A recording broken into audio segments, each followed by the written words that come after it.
ನಮಸ್ತೆ ಬಂಧುಗಳೇ, ಎಲ್ಲ ಭಾರತೀಯರಿಗೂ ಖುಷಿ ಕೊಡ್ತಕ್ಕಂತಹ ಈ ಒಂದು ಎಪಿಸೋಡ್ಗೆ ತಮ್ಮೆಲ್ಲರಿಗೂ ಹಾರ್ದಿಕವಾದಂತಹ ಸ್ವಾಗತ. ದಯಮಾಡಿ ಹೆಚ್ಚಿನ ಚಂದ್ರಶೇಖರ್ ಯೂಟ್ಯೂಬ್ ಚಾನಲ್ನ ಸಬ್ಸ್ಕ್ರೈಬ್ ಮಾಡಿಸಿ ತಪ್ಪದ ಬೆಲ್ ಬಟನನ್ನು ಪ್ರೆಸ್ ಮಾಡಿ. ಕೆಲವು ವರ್ಷದ ಕೆಳಗೆ ಹೈದರಾಬಾದಲ್ಲಿ ಒವೈಸಿಯ ತಮ್ಮ ಮರಿ ಒವೈಸಿ ಒಂದು ಪಬ್ಲಿಕ್ ಭಾಷಣದಲ್ಲಿ ಹೇಳಿದ್ದು ನೀವು ಕೇಳಿರ್ಬೋದು. 15 ನಿಮಿಷ ಭಾರತದ ಪೊಲೀಸರು ಸುಮ್ಮನೆ ಇದ್ದುಬಿಟ್ರೆ ಇವರೆಲ್ಲ ಹಾಕ್ಕೊಂಡು ಎಲ್ಲ ಹಿಂದೂಗಳನ್ನ ಹೊಸಕಾಕ್ಬಿಡ್ತಾರಂತೆ. ಎಲ್ಲ ಮುಸಲ್ಮಾನರು ಸೇರಿ ಭಾರತದ ಅಷ್ಟು ಹಿಂದೂಗಳನ್ನು ಹೊಸಕಾಕ್ತಾರಂತೆ, ಮುಗಿಸ್ಬಿಡ್ತಾರಂತೆ. ನಾವು ಅನೇಕ ಮುಲ್ಲಾಗಳು ಭಾಷಣಗಳು ಮಾಡೋದು ಕೇಳಿದ್ವಿ. ನಾವಾಗಲೇ 30 ಕೋಟಿ ಆಗ್ಬಿಟ್ಟಿದ್ದೀವಿ, 40 ಕೋಟಿ ಆಗ್ಬಿಟ್ಟಿದ್ದೀವಿ, ಕೆಲವರಂತೂ 50 ಕೋಟಿ ಆಗ್ಬಿಟ್ಟಿದ್ದೀವಿ ಅಂತ ಹೇಳೋರು. ನಾವೇನು ಬೇಕಾದ್ರೂ ಮಾಡ್ಬೋದು, ಹುಷಾರಾಗಿರ್ರಿ ಅಂಥೇಳಿ ಈ ಥರದಲ್ಲೆಲ್ಲ ಧಮಕಿ ಹಾಕ್ಕೊಂಡು ಇದರಲ್ಲಿ ಮಲ್ಲಾಪುರಮಲ್ಲಿ ಭಾಷಣ ಮಾಡಿದ್ದು, ಅಸ್ಸಾಮಲ್ಲಿ ಭಾಷಣ ಮಾಡಿದ್ದು ನಾವಲ್ಲಿ ಭಾಳಷ್ಟು ಕೇಳಿದ್ದೀವಿ. ಅವಾಗೆಲ್ಲ ನಮಗೆಲ್ಲ ಒಂದು ಕಡೆಗೆ ಭಯ ಆಗೋದು, ಎಷ್ಟಾಗಿರ್ಬೋದು ರೀ ಇವ್ರ ಪಾಪ್ಯುಲೇಷನ್ನು ಅಂತೇಳಿ. ನಿಜವಾಗ್ಲೂ ಅಷ್ಟು ಪಾಪ್ಯುಲೇಷನ್ ಆಗಿದೆಯಾ, ಅಥವಾ ಏನಾದರೂ ಸುಳ್ಳು ಹೇಳ್ತಿದ್ದಾರಾ, ಅಥವಾ ಈ ಥರ ಪಾಪ್ಯುಲೇಷನ್ ಏನಾದರೂ ಕಂಟ್ರೋಲ್ ಮಾಡಲಿಕ್ಕೆ ಆಗುತ್ತಾ? ಒಂದು ಕಡೆಗೆ ಹಿಂದೂಗಳ ಪಾಪ್ಯುಲೇಷನ್ ಕಡಿಮೆ ಆಗುತ್ತೆ ಅಂತ ಹೇಳ್ತೀರಿ, ಇನ್ನೊಂದು ಕಡೆಗೆ ಇವರ ಪಾಪ್ಯುಲೇಷನ್ ವಿಪರೀತ ಜಾಸ್ತಿ ಆಗ್ತಿದೆ ಅಂತ ಹೇಳ್ತೀರಿ. ಅಂದರೆ ಈ ಇಂಬ್ಯಾಲೆನ್ಸ್ ಎಲ್ಲೋ ಹೆಚ್ಚು ಕಡಿಮೆ ಮಾಡುತ್ತಾ? ಇವೆಲ್ಲ ಭಯಗಳಿತ್ತು. ಈ ಎಲ್ಲ ಭಯಗಳಿಗೆ, ಆತಂಕಗಳಿಗೆ ಫುಲ್ ಸ್ಟಾಪ್ ಇಡ್ತಕ್ಕಂಥ ಕೆಲಸ ಈಗಾಗಲೇ ಶುರುವಾಗ್ಬಿಟ್ಟಿದೆ, thanks to Modi and Amit Shah. Yes, ನಾವೇನು ಅಂದ್ಕೊಂಡಿದ್ವಿ ಇವ್ರ ಪಾಪ್ಯುಲೇಷನ್ ಎಷ್ಟು ಆಗಿರ್ಬೋದು ಅಂತೇಳಿ, ಅದ್ರ 25% ಕಡಿಮೆ ಆಗುತ್ತೆ ರೀ. ಈಗ ನೋಡಿ, ಅಮಿತ್ ಶಾ ಒಂದು 3 ಪ್ರಾಮಿಸ್ಗಳನ್ನ ಮಾಡಿದರು. ಮೊದಲನೇದು 2026 ಮಾರ್ಚ್ 31ನೇ ತಾರೀಕು ಒಳಗಡೆ ಇಡೀ ಭಾರತದಲ್ಲಿ ನಕ್ಸಲಿಸಮ್ನ ಸಂಪೂರ್ಣವಾಗಿ ನಾಶ ಮಾಡ್ತೀವಿ ಅಂತ ಹೇಳಿ. ಆ ನಕ್ಸಲ್ ಚಿಂತನೆಗಳು, ಆ ನಕ್ಸಲೈಟ್ಗಳು ಯಾರು ಬಂದೂಕು ಹಿಡ್ಕೊಂಡು ಹೊರಗಡೆ ಓಡಾಡ್ತಿದ್ರು ಅವನ ಸಂಪೂರ್ಣ ನಾಶ. ಕೇವಲ 1 ದಶಕದಾಗಿ ನಡಿ 10-15 ವರ್ಷಗಳ ಹಿಂದೆ, ಇವನ್ 2010-2011ರಲ್ಲಿ ನೇಪಾಳಿಂದ ಹಿಡ್ಕೊಂಡು ದಕ್ಷಿಣ ಭಾರತದವರೆಗೆ ಕಂಪ್ಲೀಟ್ ರೆಡ್ ಕಾರಿಡಾರ್ ಅಂತ ಮಾಡಿಬಿಟ್ಟಿದ್ರು ರೀ. Red corridor. ನೀವು ನೇಪಾಳಿಂದ ಹಿಡ್ಕೊಂಡು ಬಿಹಾರ, ಉತ್ತರ ಪ್ರದೇಶ, ಒರಿಸ್ಸಾ, ಛತ್ತೀಸ್ಗಢ, ಆಂಧ್ರ ಪ್ರದೇಶ, ಮಹಾರಾಷ್ಟ್ರ, ಮಧ್ಯಪ್ರದೇಶ, ಕರ್ನಾಟಕ, ತಮಿಳುನಾಡು, ಕೇರಳ, ತೆಲಂಗಾಣ ಎಲ್ಲ ರಾಜ್ಯಗಳಲ್ಲೂ ಕೂಡ ಒಂಥರ ರೆಡ್ ಕಾರಿಡಾರ್ ನಿರ್ಮಾಣ ಮಾಡಿಬಿಟ್ಟಿದ್ರು. ರೆಡ್ ಕಾರಿಡಾರ್ ಅಂದ್ರೇನು? ಆ ನಕ್ಸಲೈಟ್ಗಳು ತುಂಬಿಕೊಂಡಿರ್ತಕ್ಕಂಥ, ನಕ್ಸಲೈಟ್ಗಳು ಕಂಟ್ರೋಲ್ ಮಾಡ್ತಿರ್ತಕ್ಕಂಥ, ಡಾಮಿನೇಟ್ ಮಾಡ್ತಿರ್ತಕ್ಕಂಥ ಪ್ರದೇಶಗಳು ಇವತ್ತು ಎಲ್ಲೋ ಕೆಲವೇ ಜಿಲ್ಲೆಗಳಲ್ಲಿ ಉಳ್ಕೊಂಡವ್ರೆ. ಅದು ಒಂಥರ ಗಷ್ಟ ಥರ. ಅಮಿತ್ ಶಾ ಪ್ರಾಮಿಸ್ ಮಾಡಿದ್ರು, ಮಾರ್ಚ್ 31, 2026 ಸಂಪೂರ್ಣ ನಾಶ ಮಾಡ್ತೀವಿ ಅಂತೇಳಿ. ಈಗಾಗಲೇ ಸಂಪೂರ್ಣ ನಾಶ ಹೋಗಿದ್ದಾರೆ. ಉಳಿದವರು ಬಂದು ಸರೆಂಡರ್ ಆಗ್ತಾ ಇದ್ದಾರೆ. 31ರೊಳಗೆ ನಕ್ಸಲೈಟ್ಗಳ ಸಂಪೂರ್ಣ ನಾಶ ಆಗುತ್ತೆ ಭಾರತದಲ್ಲಿ. 2ನೇ ಪ್ರಾಮಿಸ್ ಅಮಿತ್ ಶಾ ಅವರು ಮಾಡಿದ್ದು, ಭಾರತದೊಳಗೆ ಒಬ್ಬ ನುಸುಳುಕೋರ ಇರಲಿಕ್ಕೆ ಬಿಡೋದಿಲ್ಲ ಅಂತ ಹೇಳಿ. ಭಾರತಕ್ಕೆ ದೊಡ್ಡ ಪಿಡುಗಾಗಿದ್ದು ಈ ಬಾಂಗ್ಲಾದಿಂದ ಬಂದಿರ್ತಕ್ಕ ನುಸುಳುಕೋರರು, ರೋಹಿಂಗ್ಯಾಗಳು, ಮಯನ್ಮಾರ್ ಕಡೆಯಿಂದ ಬಂದವರು, ಮತ್ತು ಪಾಕಿಸ್ತಾನದಿಂದ ನುಸುಳಿದಂತಹ ನುಸುಳುಕೋರರುಗಳು. ಈ ನುಸುಳುಕೋರರು ಭಾರತದ ಇಡೀ ಡೆಮೋಗ್ರಫಿ, ಇವನ್ ಜನಸಂಖ್ಯೆ ವಿಧಾನ ಎಲ್ಲವನ್ನ ಮಾರ್ಪಾಡು ಮಾಡಿಬಿಟ್ಟಿದ್ರು. ಅತಿ ಹೆಚ್ಚು ತುಂಬಿಕೊಂಡಿದ್ದು ವೆಸ್ಟ್ ಬೆಂಗಾಲಲ್ಲಿ, ಬಿಹಾರಲ್ಲಿ. ಅದು ಬಿಟ್ಬಿಡಿ, ಈಗ ಎಲ್ಲ ದೇಶದ ಎಲ್ಲ ಭಾಗಗಳಲ್ಲೂ ನುಗ್ಗುಬಿಟ್ಟು ತೂರ್ಕೊಂಡ್ಬಿಟ್ಟಿದ್ದಾರೆ ಆಗಲೇ. ಇವರೆಲ್ಲರನ್ನೂ ಸಫಾಯಿ ಮಾಡ್ತೀವಿ. ಅದಕ್ಕೆ ಒಂದು ಟರ್ಮ್ನ ಉಪಯೋಗ ಮಾಡಿದ್ರು ಅಮಿತ್ ಶಾ ಅವರು ಸದನದಲ್ಲಿ ನಿಂತ್ಕೊಂಡು, ಡಿಟೆಕ್ಟ್, ಡಿಲೀಟ್ ಆ್ಯಂಡ್ ಡಿಪೋರ್ಟ್ ಅಂತ ಹೇಳಿ. ಡಿಟೆಕ್ಟ್ ಅಂದರೆ ಹುಡುಕ್ತೀವಿ, ಡಿಲೀಟ್ ಅಂದರೆ ಅವರೆಲ್ಲರೂ ವೋಟರ್ ಲಿಸ್ಟ್ಗಳು ಅಥವಾ ಇನ್ಯಾವುದಾದ್ರು ಆಧಾರ್ ಕಾರ್ಡ್ ಇದರಲ್ಲಿದ್ದರೆ ಅದನ್ನು ಡಿಲೀಟ್ ಮಾಡ್ತೀವಿ. ಅದಾದಮೇಲೆ ಡಿಪೋರ್ಟ್ ಅಂದರೆ ಒದ್ದು ಅವ್ರ ದೇಶಕ್ಕೆ ವಾಪಸ್ ಓಡಿಸ್ತೀವಿ ಅಂತೇಳಿ. ಒಬ್ಬ ನುಸುಳುಕೋರ್ನ ಇರ್ಲಿಕ್ಕೆ ಬಿಡಲ್ಲ ಅಂತ ಹೇಳಿದ್ರು. ನೋಡಿ, ನಾನು ಆಗಲೇ ಹೇಳ್ತಾ ಇದ್ನಲ್ಲ, ಈ ಮುಲ್ಲಾಗಳು 30 ಕೋಟಿ 40 ಕೋಟಿ ನಾವಿದ್ದೀವಿ ಅಂತ ಹೇಳ್ತಾ ಇರೋದು, ಅದರಲ್ಲಿ ಈ ನುಸುಳುಕೋರರ ಸಂಖ್ಯೆಗಳೇ ಭಾಳ ಜಾಸ್ತಿ. ಅದ್ರ ಜೊತೆಗೆ ಸಾಮಾನ್ಯವಾಗಿ ಇವ್ರು ಯಾವಾಗಲೂ ಜನಸಂಖ್ಯೆನ ಹೈಪ್ ಮಾಡ್ಕೊಂಡು ಹೋಗ್ತಾ ಇದ್ರು ರೀ. ಆ್ಯಕ್ಚುಲಿ ಅಷ್ಟು ಇಲ್ದಿದ್ರೂ ಕೂಡ ಜಗತ್ತಿನ ಬೇರೆ ಬೇರೆ ದೇಶಗಳಲ್ಲೂ ಕೂಡ ಇದೇ ಅವರು ಫಾರ್ಮುಲಾ ಉಪಯೋಗಿಸೋದು. ನಾವು ಅಷ್ಟು ಸಂಖ್ಯೆ ಆಗಿದ್ದೀವಿ, ಇಷ್ಟು ಸಂಖ್ಯೆ ಆಗಿದ್ದೀವಿ ಅಂತೇಳಿ ಅಲ್ಲಿರ್ತಕ್ಕಂಥ ಬಹುಸಂಖ್ಯಾತರ ಮೇಲೆ ಒಂಥರ ಭಯ ಹುಟ್ಟಿಸ್ತಕ್ಕಂಥ ಕೆಲಸ ಮಾಡೋದು, ಈ ಗೋಲ್ಮಾಲ್ ಮಾಡೋದು ಸಂಖ್ಯೆ ಒಳಗಡೆಗೆ. ಆ್ಯಕ್ಚುಲಿ ಅಷ್ಟಿಲ್ಲ ಅನ್ಸುತ್ತೆ ರೀ. ನೋಡಿ, ಯಾವಾಗ ಭಾರತ ಮತ್ತು ಪಾಕಿಸ್ತಾನ ವಿಭಜನೆ ಆಗಬೇಕಾಯಿತು, ಆವಾಗ ಪಂಜಾಬ್ ಪ್ರಾಂತ ವಿಭಜನೆ ಆಯಿತು, ಬಂಗಾಳ ಪ್ರಾಂತ ವಿಭಜನೆ ಆಯಿತು. ಯಾವ ಆಧಾರದ ಮೇಲೆ ಆಯಿತು? ಯಾವ ಭಾಗಗಳಲ್ಲಿ ಮುಸಲ್ಮಾನರ ಪಾಪ್ಯುಲೇಷನು 50%ಗಿಂತ ಜಾಸ್ತಿ ಇದೆ, ಅವನ್ನು ಪಾಕಿಸ್ತಾನಕ್ಕೆ ಸೇರಿಸಿದ್ರು. ಅಲ್ಲೂ ಗೋಲ್ಮಾಲ್ ಆಯಿತು. ಏನಿವತ್ತು ಬಾಂಗ್ಲಾಗೆ ಹೋಗಿದ್ದರೆ ಅದರಲ್ಲಿ ಅತಿ ಹೆಚ್ಚು ಭಾಗ, ಮತ್ತು ಪಂಜಾಬ್ ಪ್ರಾಂತ್ಯದ ಅತಿ ಹೆಚ್ಚು ಭಾಗ ಅವತ್ತು ಕೂಡ ಹಿಂದೂಗಳ ಬಹುಸಂಖ್ಯಾತರಲ್ಲಿದ್ದರು. ಹಂಗೂ ಈ ಬ್ರಿಟಿಷರು ಗೋಲ್ಮಾಲ್ ಮಾಡಿ ಅವ್ರ ಸಂಖ್ಯೆನ ಜಾಸ್ತಿ ತೋರಿಸಿ ಅದನ್ನು ಕಿತ್ತು ಪಾಕಿಸ್ತಾನಕ್ಕೆ ಕೊಟ್ಟರು. ಇವತ್ತೂ ಕೂಡ ಅವ್ರು ಏನು ಜನಸಂಖ್ಯೆ ಇದ್ದೀವಿ ಅಂತ ಹೇಳ್ತಾರಲ್ಲ, ಅಷ್ಟಿಲ್ಲ ಆ್ಯಕ್ಚುಲಾಗಿ. ನೋಡಿ, 2026 ಏಪ್ರಿಲ್ 1ನೇ ತಾರೀಕಿಂದ ಜನಗಣತಿ ಶುರುವಾಗ್ತಾ ಇದೆ. ಈಗ SIR ನಡೀತಾ ಇದೆ. SIR ಅಲ್ಲಿ ಡಿಟೆಕ್ಟ್, ಡಿಲೀಟ್ ಮತ್ತು ಡಿಪೋರ್ಟ್ ಆಗುತ್ತೆ. ಜನಗಣತಿ, ಆಕ್ಚುಯಲ್ ಜನಗಣತಿ ಏಪ್ರಿಲ್ 1ನೇ ತಾರೀಕಿಂದ ಶುರುವಾಗುತ್ತೆ. ಇಲ್ಲಿವರೆಗೂ ಜನಗಣತಿಯಲ್ಲಿ ಬೇಜಾನ್ ಗೋಲ್ಮಾಲ್ಗಳು ಮಾಡಿ ಇಟ್ಬಿಟ್ಟಿದ್ರು. ಆದರೆ ಈ ಸರಿ ಜನಗಣತಿ ವೆರಿ ಸೈಂಟಿಫಿಕ್ ಆಗುತ್ತೆ.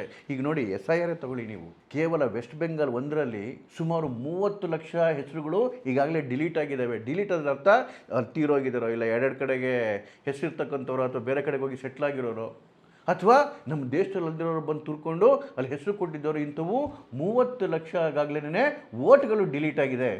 ಇನ್ನು ಸುಮಾರು 30 ಲಕ್ಷದಷ್ಟು ಅನ್ಮ್ಯಾಪ್ಡ್ ಇದ್ದಾವೆ. ಏನು ಅನ್ಮ್ಯಾಪ್ಡ್ ಅಂದರೆ ವೋಟರ್ ಲಿಸ್ಟಲ್ಲಿ ಹೆಸರಿರುತ್ತೆ, ಹುಡುಕೋನೋದ್ರೆ ಅವ್ರು ಇರಲ್ಲ ಅಲ್ಲಿ.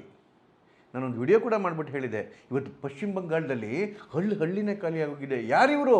ಈ ನುಸುಳುಕೋರರು ಬಂದು ಇಲ್ಲಿ ಇವರ ಮಮತಾ ಬ್ಯಾನರ್ಜಿ ಕಾರಣದಿಂದ, ಲೆಫ್ಟಿಂದ ಕಾರಣದಿಂದ ಅಥವಾ ಕಾಂಗ್ರೆಸ್ ಕಾರಣದಿಂದ ವೋಟರ್ ಐ ಡಿಗಳನ್ನ ಕಾರ್ಡ್ ಮಾಡಿಸ್ಕೊಂಡು, ಏನು ಆಧಾರ್ ಕಾರ್ಡ್ಗಳನ್ನ ಮಾಡಿಸ್ಕೊಂಡು, ಜಮೀನು ಪತ್ರಗಳು ಮಾಡಿಸ್ಕೊಂಡು ಇಟ್ಕೊಂಡು ಭಾರತದ ನಾಗರಿಕರು ಅಂತ ತೋರಿಸ್ಕೊತಿದ್ರಲ್ಲ, ಅವರೆಲ್ಲ ಓಡೋಗ್ತಾ ಇದ್ದಾರೆ, ಓಡೋಗ್ಬಿಟ್ಟಿದ್ದಾರೆ ಆಗಲೇನೆ. 30 ಲಕ್ಷ ಅನ್ಮ್ಯಾಪ್ಡ್ ರೀ. ಅಂದರೆ ವೋಟರ್ ಎಷ್ಟಲ್ಲಿದೆ ಅವ್ರು ಕಾಣಿಸ್ತಾ ಇಲ್ಲ. ಎಷ್ಟಾಯ್ತು ಅಲ್ಲಿಗೆ? 30 ಲಕ್ಷ 60 ಲಕ್ಷ ಆಯಿತು. ಅದರ ಜೊತೆಗೆ ಸುಮಾರು 1.25 ಕೋಟಿ ಡೌಟ್ಫುಲ್ ಇದ್ದಾವೆ. ಡೌಟ್ಫುಲ್ಲಲ್ಲಿ ಅನೇಕ ತಿರ್ಗಿ ಅವ್ರು ಡಾಕ್ಯುಮೆಂಟ್ ಕೊಟ್ಬಿಟ್ಟು ಬಂದು ಸೇರ್ಕೋಬೋದು ಅಥವಾ ಹೋಗ್ಬೋದು. ಆದರೆ ಒಟ್ಟಾರೆ ಫೈನಲ್ ಲಿಸ್ಟ್ ಬಿಡುಗಡೆ ಆದಾಗ ಸುಮಾರು 1 ಕೋಟಿ ವೋಟರ್ಸ್ಗಳು ಡಿಲೀಟ್ ಆಗಿರ್ತಾರೆ. ಅಲ್ಲಿರ್ತಕ್ಕಂಥ ಒಟ್ಟು ಟೋಟಲ್ ಇದು 7,66,00,000. 7,66,00,000ದಲ್ಲಿ 1 ಕೋಟಿ ಡಿಲೀಟ್ ಆಗ್ತಿದೆ ಅಂದರೆ ಸುಮಾರು 20% ವೋಟ್ಗಳು ಡಿಲೀಟ್ ಆಗ್ತಾ ಇದ್ದಾವೆ. ಹಾಗಾದರೆ ಯಾರ ವೋಟ್ಗಳು ಇವು? TMC ವೋಟ್ಗಳು, ಅಷ್ಟು ಮಮತಾ ಬ್ಯಾನರ್ಜಿ ವೋಟ್ಗಳು. ಯಾರ ವೋಟ್ಗಳು? ಇದೇ ನುಸುಳುಕೋರದು, ಇದೇ ಬಾಂಧವರ ವೋಟ್ಗಳು. ಯೂಶುವಲ್ ಆಗಿ ಏನಾಗುತ್ತೆ, ಜನಸಂಖ್ಯೆಯ 64 to 65% ವೋಟರ್ಸ್ ಇರ್ತಾರೆ.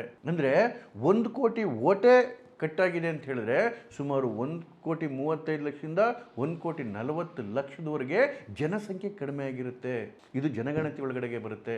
ನೋಡಿ, ಇದು ಕೇವಲ ವೆಸ್ಟ್ ಬೆಂಗಾಲಲ್ಲಿ ಮಾತ್ರ ಅಲ್ಲ, ಉತ್ತರ ಪ್ರದೇಶದಲ್ಲಿ ಸುಮಾರು 4 ಕೋಟಿ ವೋಟ್ಗಳು ಕಟ್ಟಾಗುತ್ತಂತ್ರಿ. ಈಗಾಗಲೇ ಮೊದಲನೇ ಲಿಸ್ಟಲ್ಲಿ 2,93,00,000 ಡಿಲೀಟ್ ಆಗಿದ್ವು. ಈಗ ಮತ್ತೆಲ್ಲ ಸೇರಿಸಿ ಅದು ಮಾಡ್ತಕ್ಕಂಥ ಪ್ರಯತ್ನಗಳು ನಡೀತಾ ಇದೆ, ಮತ್ತು ಡಾಕ್ಯುಮೆಂಟ್ಗಳು ಕೊಡ್ತಕ್ಕಂಥ ಪ್ರೋಸೆಸ್ ನಡೀತಾ ಇದೆ. ಡೌಟ್ ಇರೋದು ಸುಮಾರು 4 ಕೋಟಿಯಷ್ಟು ಹತ್ತತ್ರ. ನೋಡಿ, ಉತ್ತರ ಪ್ರದೇಶದ ಪಾಪ್ಯುಲೇಷನ್ ಇರ್ತಕ್ಕಂಥದ್ದು 25 ಕೋಟಿ, ವೋಟರ್ಸ್ ಇರೋದು 17 ಕೋಟಿ, ಅಂದರೆ ಸುಮಾರು 64%. ನಾನು ಹೇಳಿದ್ನಲ್ಲ ಆಗಲೇ, ಜನಸಂಖ್ಯೆಯ 64 to 65% ಏನು ವೋಟ್ಗಳಿರ್ತದೆ. ಏಕೆಂದರೆ 18 ವರ್ಷದ ಕಡಿಮೆ ಇರ್ತಕ್ಕಂಥವು ತುಂಬ ಜನ ಇರ್ತವೆ. ಆ ಥರದಲ್ಲಿ 4 ಕೋಟಿ ವೋಟೇ ಕಟ್ಟಾಗುತ್ತೆ ಅಂತ ಹೇಳಿದರೆ ಅದರ ಅರ್ಥ ಜನಸಂಖ್ಯೆ ಎಷ್ಟು ಕಡಿಮೆ ಆಗುತ್ತೆ ಜನಗಣತಿ ಆದಾಗ?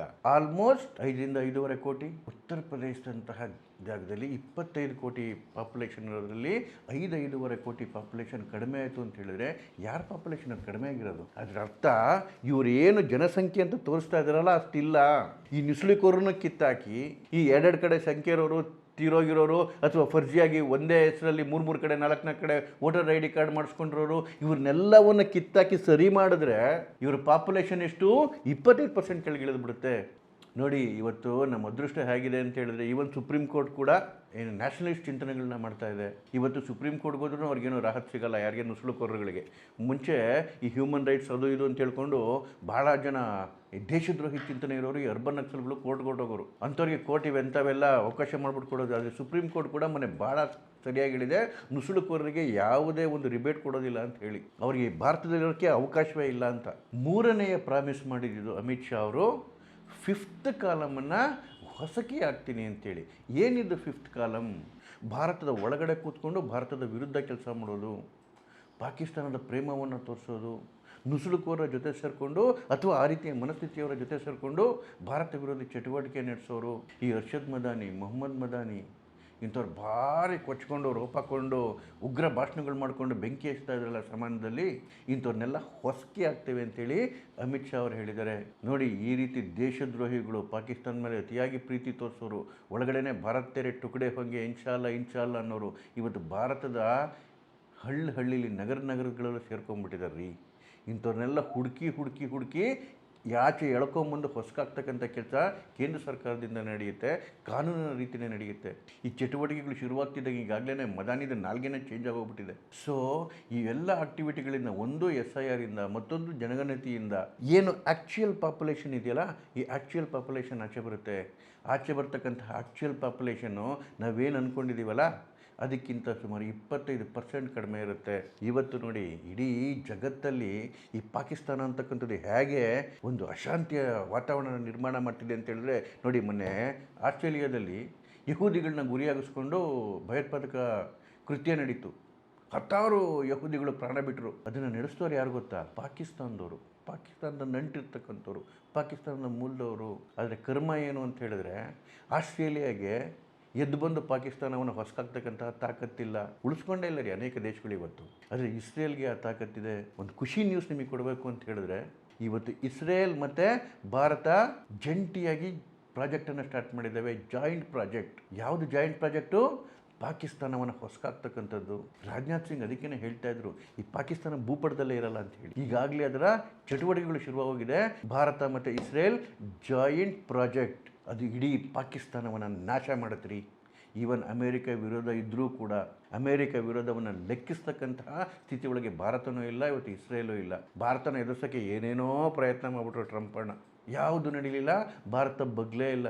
ಎಸ್ಪೆಷಲಿ ನಮ್ಮ ವ್ಯವಸಾಯ ಕ್ಷೇತ್ರದಲ್ಲಿ, ಡೈರಿ ಕ್ಷೇತ್ರದಲ್ಲಿ ಅವರ ವಸ್ತುಗಳನ್ನು ತುರುಕಿ ಇಲ್ಲಿನ ರೈತರ ಮೇಲೆ ಮತ್ತು ನಮ್ಮ ಹೈನುಗಾರಿಕೆ ಮಾಡ್ತಕ್ಕಂಥ ರೈತಾಪಿ ವರ್ಗದ ಮೇಲೆ ಚಪ್ಪಡಿ ಕಲ್ಲು ಇಳಿತಕ್ಕಂಥ ಕೆಲಸಕ್ಕೆ ಬಹಳ ಪ್ರಚಾರ ಹಾಕಿತ್ತು ಅಮೇರಿಕ. ಮೋದಿ ಬಗ್ಲಿಲ್ಲ, ಜಗ್ಲಿಲ್ಲ, ಮುಖಭಂಗಾಗಿ ಟ್ರಂಪಣ್ಣ ವಾಪಸ್ ಹೋದರು. ಇವತ್ತು ಪುಟಿದೆದ್ದಿರ್ತಕ್ಕಂತಹ ಭಾರತ ಜೊತೆಗೆ ನಮ್ಮ ಆಲ್ ವೆದರ್ ಫ್ರೆಂಡ್ ಇಸ್ರೇಲ್ ಜೊತೆ ಪಾಕಿಸ್ತಾನವನ್ನು ಡೆಸ್ಟ್ರಾಯ್ ಮಾಡ್ತಕ್ಕಂತಹ ಜಾಯಿಂಟ್ ಪ್ರಾಜೆಕ್ಟ್ಗೆ ಕೈ ಹಾಕಿದೆ. 100% ಅದು ಸಕ್ಸಸ್ ಆಗುತ್ತೆ. ಒಟ್ಟಿನಲ್ಲಿ ದಿನಗಳಂತೂ ಭಾಳ ಚೆನ್ನಾಗಿರುತ್ತೆ ರೀ. ಅಚ್ಚೇ ದಿನ ಆ ಚುಕೆ ಹೇ. ನಮಸ್ಕಾರ.